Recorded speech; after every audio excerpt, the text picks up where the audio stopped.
Hi and welcome to Grey Area's video interview podcast. Today I'm joined by Nightwave, aka Maya.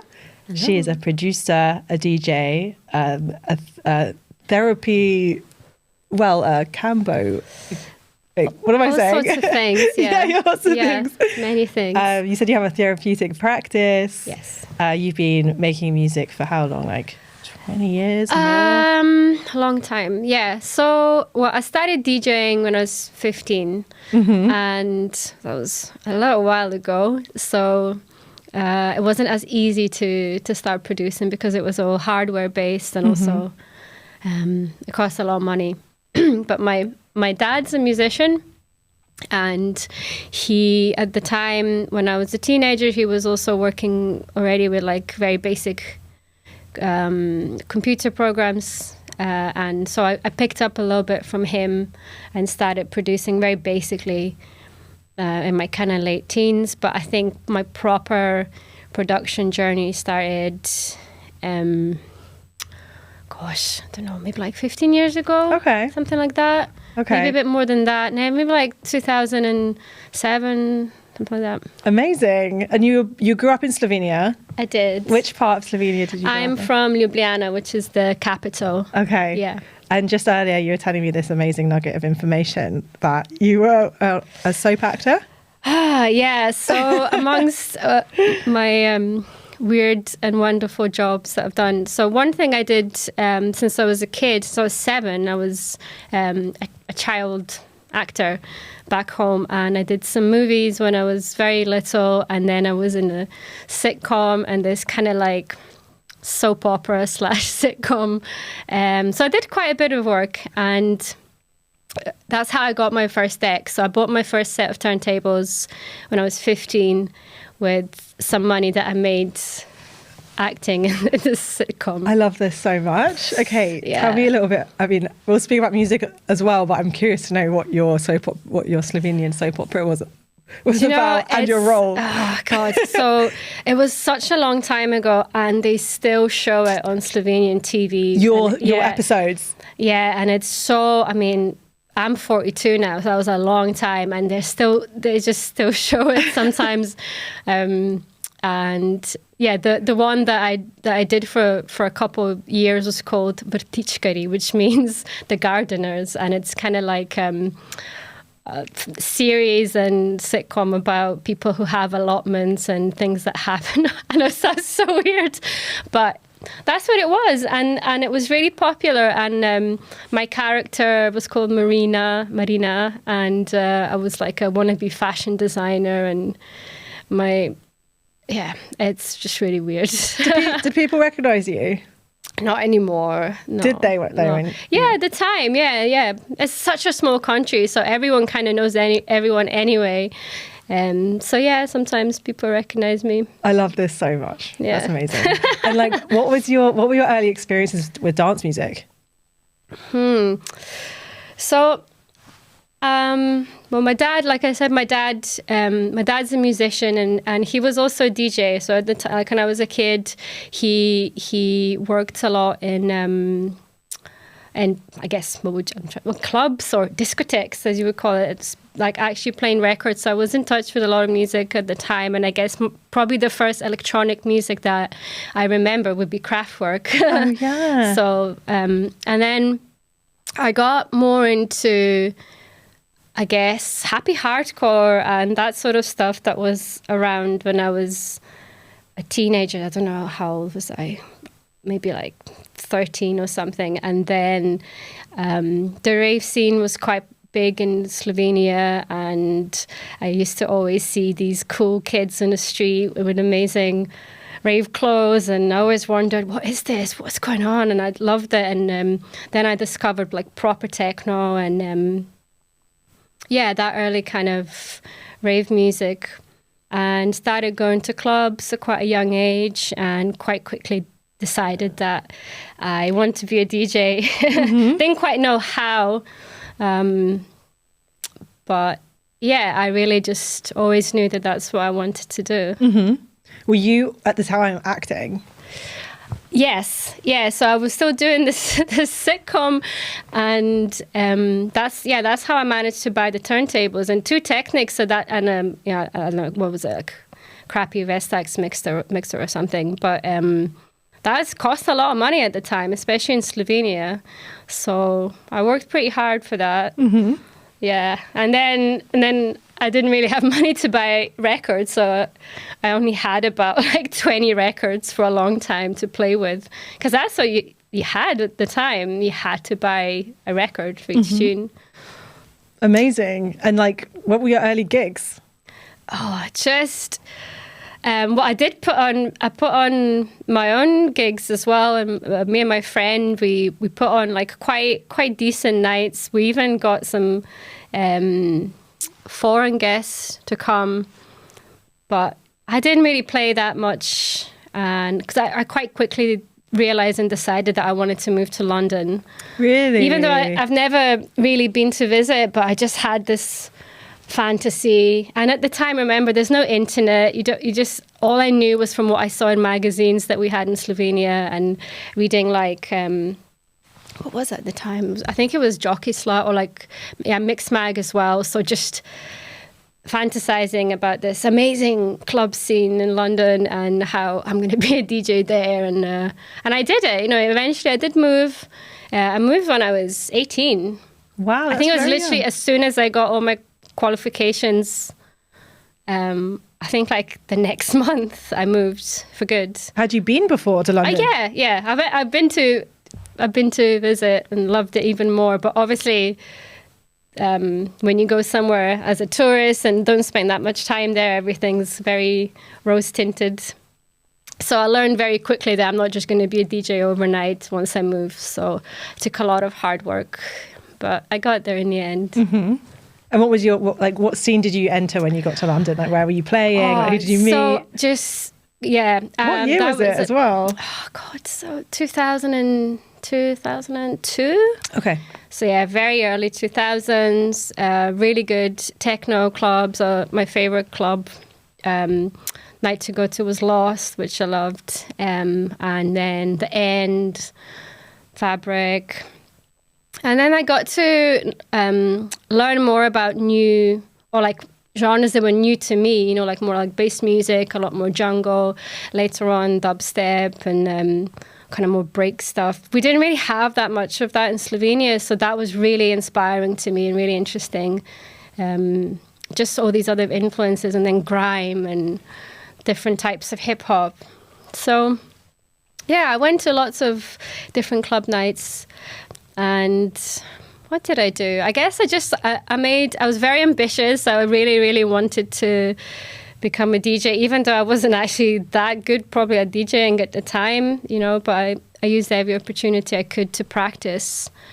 And then I would make mix CDs, hand them out, and then MySpace came around, and I really used that to try and connect and just, I was very dedicated, and I'm a lot more shy these days. I was really quite determined at the time, and it paid off. And then I guess I started producing, but then the big kind of break or whatever for me came when I applied for Red Bull Music Academy, and I got in, and that really helped me. So that was that was 2011, I think. Okay, great. And like for those who don't know, like what did Red Bull Music Academy do for your career? Oh my God. So it's absolutely devastating that this doesn't exist anymore. I know. It was just amazing. So whoever got chosen, I think they picked maybe, I think it was 30 people each year from thousands of people. So I was incredibly lucky to get in. And you go to a location where they hold the academy. So in my case was Madrid. It was going to be Tokyo, but then that horrendous earthquake happened. Oh yeah. But every year it would be amazing location like that, and then they build studios from scratch for us to learn in, to collaborate. Every day we had different like legendary lecturers that would come into our small group and do talks with us, teach us, share.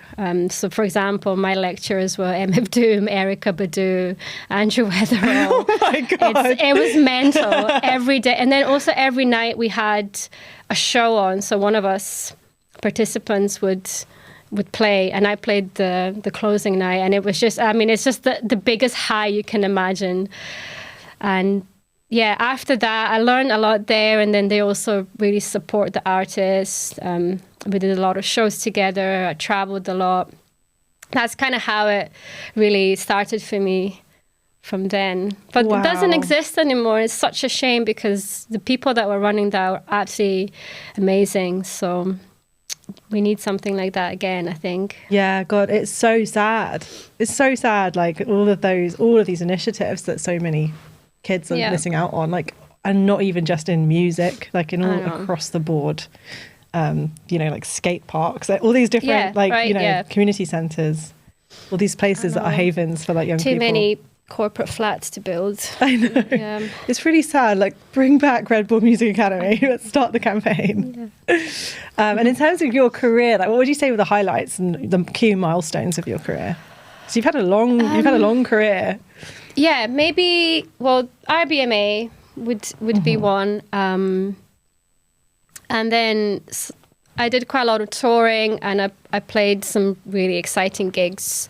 For example, let me think. Yeah, the one that I always remember that's very, very special to me would be Sonar 2012, because that was like a year just after I did the academy, and then it's a really huge show, and all my friends were there, and that was very special. And then I did Movement Detroit. That was like one of my big ones to take off, which I never, as a kid in Slovenia, I never fucking could imagine that I'm going to play the main stage in Movement one year.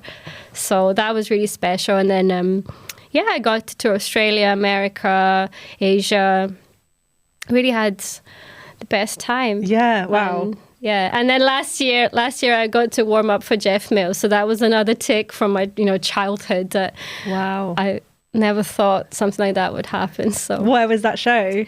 Oh, just in Glasgow, which makes it even better. Was it Subclub? SWG3. That's really, wow, amazing. Yeah. What do your friends, I guess I'm thinking more back in 2010s, like what do your friends in Slovenia think of your career? Like, you just set off, you're like, I'm moving to London, and then like you're off in Detroit, and this is a sad thing that happens when you move. You kind of slowly lose touch with everyone. So I'm not massively in touch with everyone anymore.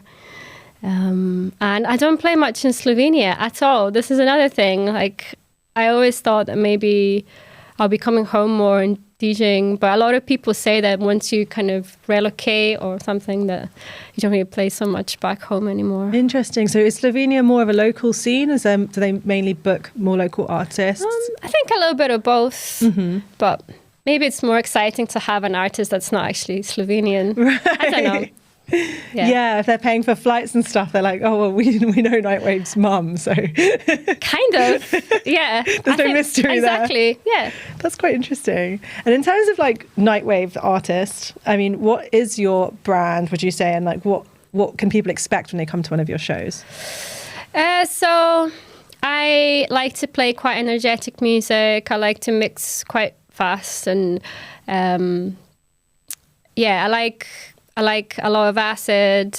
I play mainly techno, but I like to throw in some interesting things like different types of bass music, or even, speed up to something like footwork and jungle. I used to be a lot more adventurous with this as well, I have to say. Maybe it's just kind of getting older, but I used to do really crazy things like throwing R&B a cappellas and just slice genres a lot, and now I stick mainly to kind of more 4x4 stuff. Interesting. Like, why do you think, I feel I've noticed this in myself as well, by the way, why do you think it is that as when we're younger we're so much more confident? and like knows? take risks, like more risks? Do you think it's like naturally just getting older, or do you think it's like social media's changed? I think it's that as well. Yeah. Yeah, everything is very, I don't know. Yeah. It feels high stakes now somehow. I feel more self-conscious maybe about everything, and but also it's just what I love, and I've been doing this for so long that you go through different, you reinvent yourself, you discover new things. I also, like, as a producer, I explored so many genres, and maybe someone would say that, I'm a dilettante or something, but I genuinely love exploring different types of music and seeing what I can do with it. And I think it's pretty boring to just be into one thing for your whole life. Like, that's kind of sad. Yeah, I think a lot of artists battle with that, don't they? Like, having to stick to one genre. Yeah, I mean, it's in terms of PR and how you can sell yourself, like brand, as you said earlier, it's terrible. And that didn't work so well for me, because it's like, well, is she a grime producer? Why is she working with rappers here? But then she plays Detroit techno. So like, it's kind of not very easy to promote an artist like that. But I feel like I've always followed my heart, and that's what it's all about. Mm-hmm. And that when you decided to leave London in 2012, was that right? When did you leave London? I think it was around 2009 that I kind of discovered Glasgow. So, okay. Yeah. The first time I came up here and connected with the people here and saw what the scene is like here and how we were all into the same music. It really reminded me actually of Ljubljana. There's a lot of love for Detroit techno and Chicago house and just having a really good time, not pretentious. Mm-hmm. I came and I just kind of never left, and I'm still here. And it's my home. It's more my home than Slovenia is. Mm-hmm. Yeah, I think Glasgow has a way of doing that, doesn't it? Sort of taking you in. If you connect with Glasgow, it tends to, people stay. And I was thinking the other day that there's so much, you are exposed to so much in London, and like obviously you were seeing it when you were younger as like this holy grail of dance music and all genres actually. And I'm from there, and I definitely didn't appreciate it growing up. I just was like, I was constantly at shows and at gigs and stuff, but it just was normal to have like a huge range of incredible artists at my fingertips whenever I felt like it. You're spoiled for choice there. That's why I think like when I was that age there, it was just like, oh my God, I can go see all these legends in one night. And in Slovenia, maybe once a month you might get someone coming from abroad. And, me and my friend, we used to like go and hitchhike so we can go to a club that's 2 hours away just to see this amazing artist, in a meter of snow. We would do shit like that. We were just so desperate to find new music. And then in London, everything's just at you. So you can probably get quite spoiled. That's the thing I was going to say, since I left and I started to understand how the value in having access to great artists, I noticed that I go to more shows in places where there's fewer options. Yeah. Does that make sense? So like if there's just one person coming a month, I'll see that person. Whereas sometimes in London, I wouldn't see anyone. I wouldn't do anything for like a month culturally. Mm-hmm. But I think it's interesting. Glasgow's a really, there's actually a lot going on every weekend. I mean, last weekend was just like, what was it? Like Avalon Emerson was playing. I've been doing, so I am a resident at La Chita Club here. So I've had my night rave for 12 years. So as a promoter, it's very difficult. It can be a real challenge because there's so much good stuff going on. Yeah, there's a lot. Yeah. Every great artist is coming. I've also noticed that everybody's excited to come to Glasgow. Oh, yeah. People want to be invited here. I really think it's the best place in the world for a party. Really? I've been to a lot of places and it's just nothing really beats a Glasgow party. In the world? That's a really big... I think so. And the after party, Yeah. Yeah, I've noticed Scotland and Ireland, two places that I'm like, the energy is like next level. Yeah. I love both of these places. And I'm really curious, I understand that you've also, in recent years, moved into this sort of therapy aspect of your artistry, I guess, because it is connected. So can you tell me a little bit about the therapy practice that you run and how you treat people and what it's about? Okay, where do I start with this? So I think it was maybe... Okay, so what I do is I am a facilitator. I work with medicines from the rainforest, particularly with the medicine called Kambo, which is a frog medicine. And I've been doing that for the last 5 years. And for the last 6 years or so, I've been working and studying with indigenous people from the Amazon. And that's kind of taken over my life. Amazing.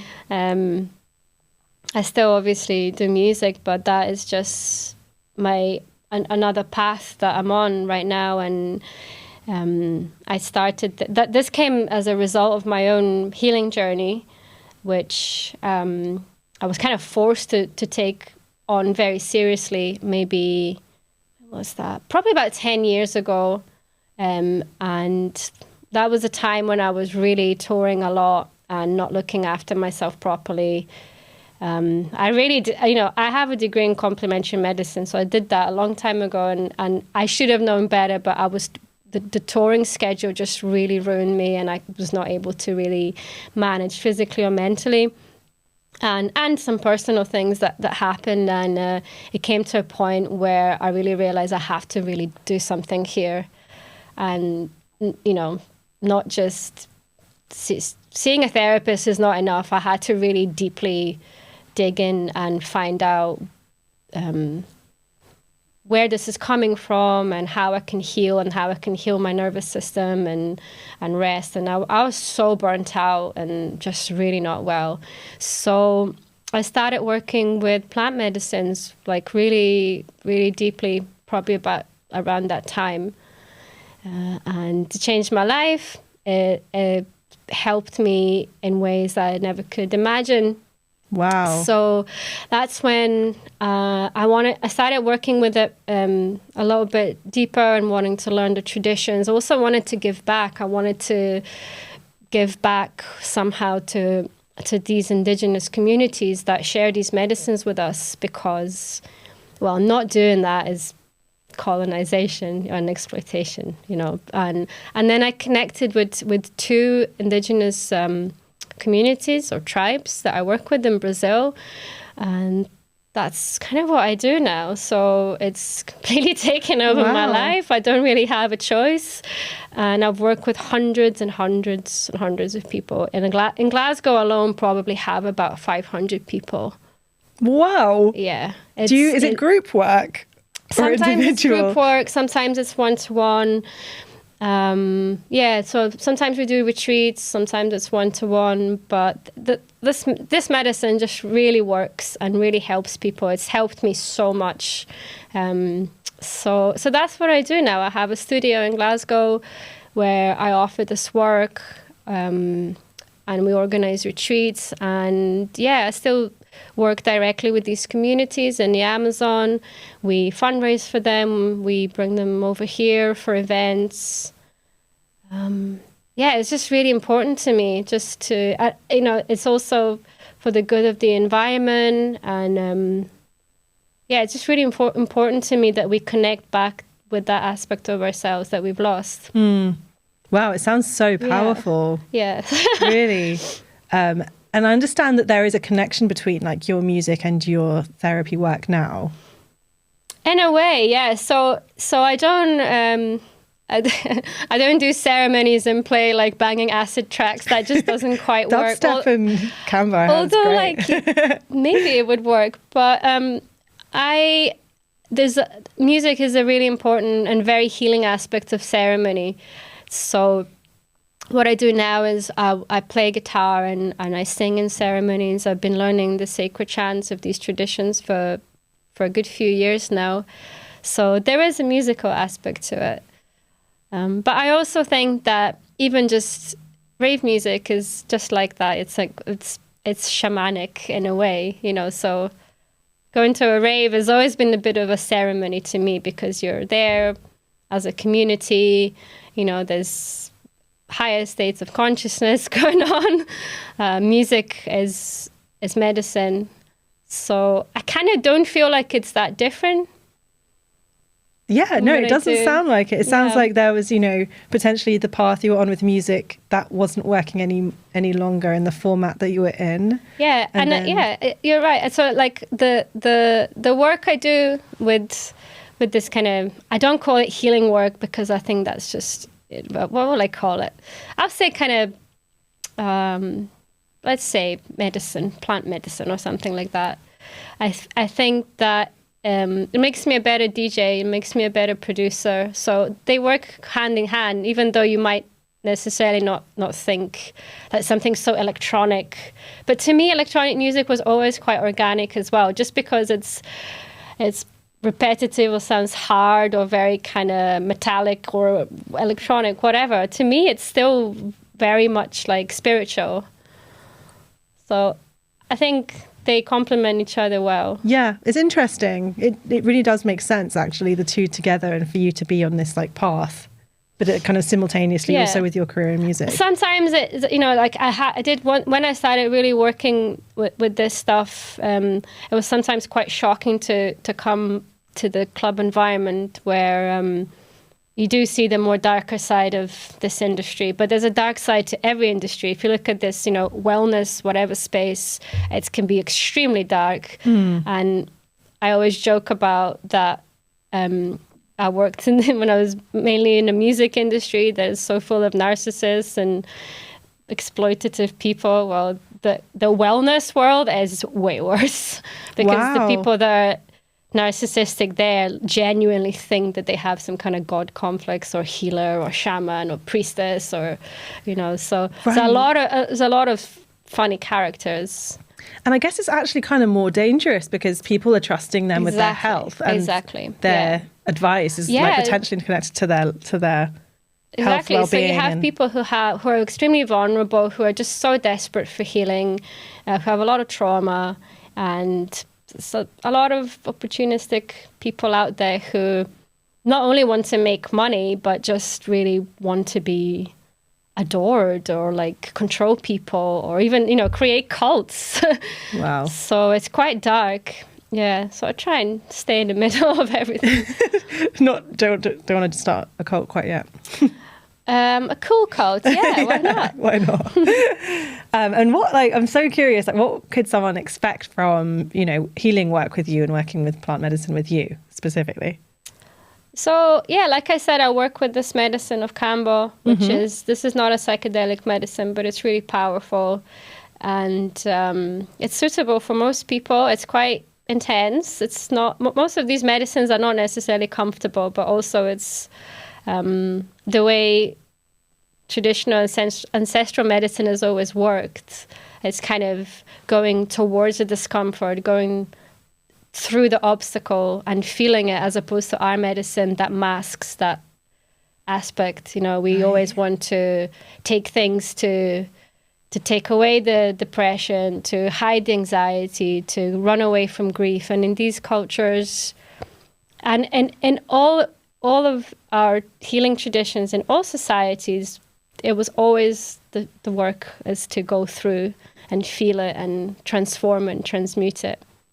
So Kambo is not necessarily comfortable, but it works and it goes to the root cause, as opposed to treating or masking the symptom. Wow, it's so interesting. Because I think in terms of like connecting it to music, I would say that the times I was partying hardest was when I was trying to numb and run away from things. We've all been there. Right? So absolutely, I was like, that's what raving kind of was to me. Yeah. And then I stopped drinking and was sober, and now it's kind of something completely different. Yeah. But it's very interesting that your path is this like going through and meeting the emotions and going through difficult. And you really, you nailed it there. Like this is what, and maybe at the time we didn't really quite understand it, but all of us that went to raves, parties, this whole culture it was a way of healing, was a way of not self-medicating, but it's like seeking connection, being with people. Like, how many of us have had the best transformative therapy chats with someone you maybe don't even know at an after party, and then you felt amazing afterwards. And this is what we really miss in our society. So I think there's a lot of similarities. And I'm not, I'm not some kind of health freak. I still love to. I enjoy things. I'm Slovenian, and I enjoy a good beer and wine and Yeah. and a coffee. But I feel like I have balance, and I'm really grounded. And also, the medicine work has taught me just a lot about self-awareness and being a better person. There's a lot of ego in the music industry. It's really easy to get sidetracked and get lost in ego under the pretense of, it's just self-promotion. But then before you know, you're like obsessed and mentally ill from having to promote yourself so much. Mm-hmm. Especially now. I mean, this is like the worst time of it. We have to make crazy little videos and God knows what. And I don't think it's good. It's really not good for our mental health. Yeah. Yeah, it's so true. And how do you find that your therapy work helps you with this, all artists are experiencing this like absolute dilemma with comparing yourself and, the ego issue, potentially thinking, like, I think a lot of people either they get carried away with it or they feel so terrible because someone else is doing so well. And how does it help with this, or does it help? To be honest, I'm just really sick of it. It's not for me. I can't do TikTok. I can't, it just doesn't feel right to me. And I know that it's not all kind of self-absorbed and, it's nice to be proud of your work and share. And I just feel like unless I really have something to share, I don't want to make some fake shit up. And so I don't do much of that. Mm-hmm. And, I don't play out that much anymore. I still, I love DJing, and every gig I get, I'm super happy. But I would rather just play very little than completely sell my soul to something, because even the very little I did have to do just made me so unwell. Wow, really? Just posting on social media made you not good? Well, it was more like, at the time it was the things like Boiler Room and being a woman DJ and a lot of online abuse. It was a lot of that. And just at the time when social media just really exploded with that, it was horrendous. So I still have trauma from that. And with all the work I've done on myself, I feel like, why the fuck should I go back to putting myself out there that much? I don't feel safe doing that anymore. So, so I'm kind of happy where I am. I love to share on social media, but I can't let it take over my life again. Was there a specific time, year, that it was particularly bad that you noticed? Because I guess you were an artist pre-social media, and then it was just always, I mean, it was kind of MySpace, but then when it started with Twitter and the streams and I think it's a lot better now, but for all of us kind of the women producers and DJs at that time, we really got it hard. Was that like 2011, 2012? Yeah, maybe like that. Yeah, like from up until maybe like 2018, 17 before. Yeah, I don't know. God, that's brutal. I didn't realize that there was such a spike for women on social media during that period of time. I think the main culprit was things like Boiler Room, where it was, I would actually go as far to say that it was encouraged, and that was driving the chat rooms. They were not moderating. It was not just sex, it was sexist comments, racist, homophobic stuff. There was no filter in there. And some people got, really affected by that. Wow. So I was one of those people. It was a particularly bad case, and I really was vocal about that and made a fuss. And after that, they started moderating the chat room, which should have been done from day one. I mean, it was an incubator of hate for the keyboard warriors, and obviously there's a lot of men out there who just hate to see a woman behind the decks. Now it's not, there's a lot of women doing this.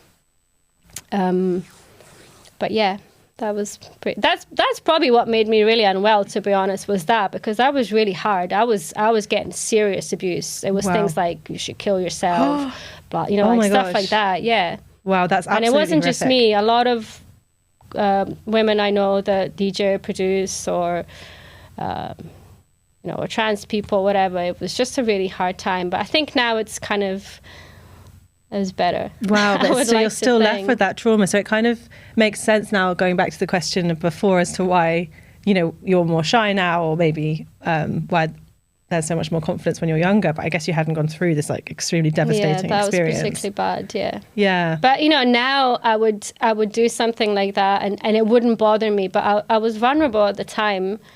I was much younger, and I just couldn't cope with this kind of stuff. So yeah, it was quite difficult. Yeah, that sounds really difficult. And then in terms of your, you know, your current career, like where would you say you're at? Like, what kind of gigs have you been playing in the last year and you're excited about?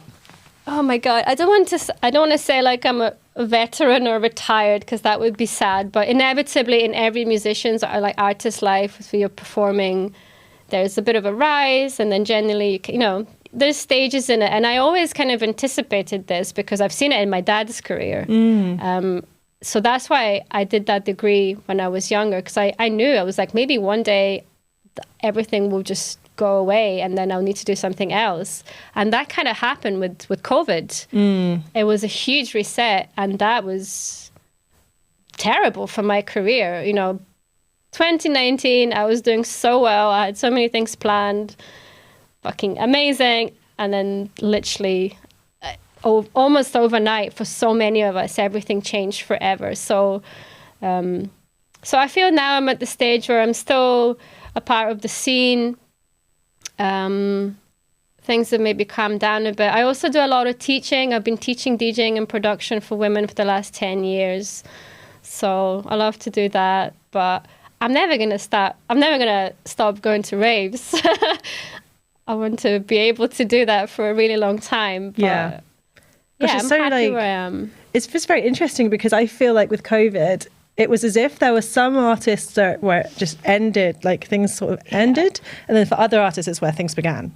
Yeah. And it was almost like this switch up. And I mean, respect to everybody, but it feels as if, you know, the sort of quick rises and the sort of TikTok generation came out of COVID a little bit. Yeah.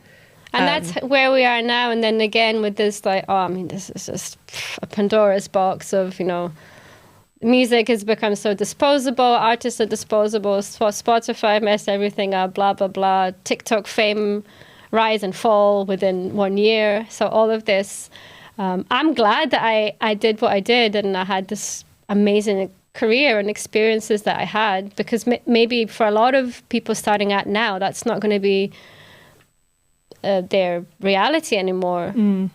Yeah, I mean, I'm such an optimist, but I do feel that there's always, to every action, there's a reaction. And I do understand that we are in this quite bleak space right now with, you know, lots of AI music. And, But I do think that humans are always going to be returning back to that connection, the human connection. I agree. And there will be some kind of response, maybe not now, but in a few years' time, of just like organic, authentic, like real. I think it's happening already. And it's like that with every kind of counterculture, or, you know, the grassroots movements and people that really appreciate. There's so many people that still buy vinyl, that appreciate the craft, that want to DJ, make music, not to be famous on TikTok, but just because they want to have a good time. And especially in Glasgow, that's very alive. You know, the culture here is really real, and true. People here they do it for the right reasons. So I really love that. So you're right. Yeah, we just need to find our community and the path, and things are good. Yeah, I think that, you know, even with anything, you know, including like art and film and writing, you know, there may be a time where it's like fully affected by AI, and then it will come back, and it'll be new and fresh, and it will be a different way of connecting, you know. Yeah. I'm also such I'm like annoyingly optimistic, so that's good. We need more of you. Oh my God, I'm so optimistic, it's ridiculous. Yeah, great. Yeah, maybe naive at times. And how would you like define balance now, as you've gone from, you know, being a touring artist and now you're sort of a healer? How would you describe your balance? I'm just a facilitator, not a healer. Okay. I always say the person that comes is healing themselves. But the balance, are you talking about? Yeah. I mean,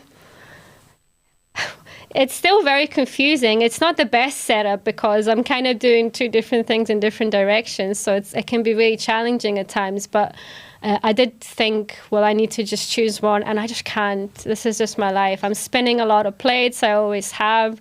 I still sometimes burn out. I'm 40 plus now. So for a woman, things start getting very confusing and crazy. But you just get it done. And I don't have kids, so I think that helps as well. Helps me stay a bit more focused. Yeah, of course. And like, how do you manage when you're feeling you're on the brink of that burnout? Like, what do you do now? I work with the same medicines, so this is my lifeline. I work personally with a lot of these medicines. I have a meditation and a prayer practice. I listen to music. I go find somewhere and go and scream. Oh, amazing! It's just about taking ownership and being self-aware and being responsible, accountable. Only I can make this stuff happen. No one else can. So, yeah. Amazing. Yeah, it's much easier now. Yeah. And what have you got on the horizon? Like, what kind of collaborations or projects have you got coming up with any of your careers? So, I've not released a record for a little while. My last record was actually on Optima Music, so that's particularly bittersweet right now that we lost Keith, sadly. I've done some remixes and things like that, but I feel like maybe it's time now to put out maybe another EP. I've actually still never done an album, and that's probably because I always felt like it's not right time, and I'm a perfectionist, which is not good. But now I feel that maybe I'm ready to really do that. So oh my gosh, that would be amazing. So I want to do that, and maybe just incorporate all these, just my whole journey through the last 15 years with the different influences and all the crazy jungle shit that I do. I did a lot of recording in the jungle as well, so I'm very interested in bringing these two things together. So like, oh my gosh, I love this. Yeah, so I think maybe that's the next step. How exciting! Yeah. Okay, I feel like this is the official announcement for the album. No pressure. No pressure. And we, at the end of the interview, we do a few quick fire questions. All right. Okay. So who are your favourite artists right now? You can name just one or a couple. I have to say Special Request. Yeah, just big fangirl. Whatever he does. Whatever he's doing. Yeah. You've actually kind of already answered this, but what's the weirdest job you've ever had? If it wasn't for you working on the soap opera. My goodness. That, I think that will have to be it. And what I mean, I did things like life drawing model, weird like promotion girl jobs and just weird stuff like that. But yeah, probably the sitcom acting. That's such a good... well, I was in a commercial for Durex. That's pretty weird. Durex, what, the paint? No, that's the condoms. Oh, yeah. So that was like I guess it could be worse, but yeah, I did quite a bit of acting jobs like that when I still lived in London. So that was one. Was that a British? Yes. That's so good. Can we try and get that up from somewhere? Is it online? Maybe. That's a very good answer. What's the best piece of advice you've ever been given? Wow. So I've been lucky I've had some good advice in my life from different teachers, but the one that I'm always just really, that I come back to is a few years ago, I spoke to Mad Mike from UR, who's one of my heroes, and he just like really seriously looked at me and said, never stop experimenting. And that really stayed with me. Wow. Because that validated that whatever I've been doing through my life is the right thing, to just keep trying new things, and it doesn't matter if it doesn't work, keep exploring, keep throwing yourself into new projects and experiences. So I think it would be that. That's such good advice. Yeah. Wow. It seems like you just like looked into your soul and was just like, you. Yeah, I mean, I cried afterwards. I had to I actually ran away and cried because of, it's Mad Mike. I'm just, I'm such a fangirl. That's amazing. What's your life motto? Never stop experimenting. Be kind. Yeah, nice. Yeah. That's a very nice one. Always. And what's your go-to comfort food? Oh, I love spicy food. So anything really spicy. Okay. Yeah, hot curry or like some really spicy Mexican food or Thai food or something like that. Does Scotland deliver when it comes to spicy food? Yeah, definitely. Oh, good. Yeah, good on it. Yeah. And what's your favourite restaurant around the world, anywhere? Oh my goodness. I love to go to the Crab Shack in Glasgow. I've never been to the Crab Shack. Yeah. Is it good? It's amazing. Oh, really? Yeah, I was vegan for 7 years and that I was just like, I need to go back to Crab Shack and have the fish. And yeah, it's amazing. Okay, wow. Yeah. And what's the best meal you've ever had? Oh my God. This is really difficult, but probably something that is really special to me is when I was in Japan and I had the most amazing meal in this like little fishing village where I went to see the statue of the giant Buddha. Oh, cool. And that was like a crazy meal. Wow. Was that, were you on tour? That was actually just visiting. I was just visiting there. But I played at Sonar Tokyo. That was also a pretty amazing gig. Amazing. But yeah, that was one where I was like there thinking, oh my God, I'm just on the other side of the world in this man's little kitchen eating sushi that he's just made straight from the sea. So oh, that sounds amazing. Yeah. Oh my gosh, I've got a bit of a travel bug right now, so I feel like I need to go. Oh, well, thank you so much for coming on. Honestly, this has been enlightening. And wow. I want to visit you. Thank you for having me. Of course. Thank you so much. I want to visit your therapy practice myself. Anytime.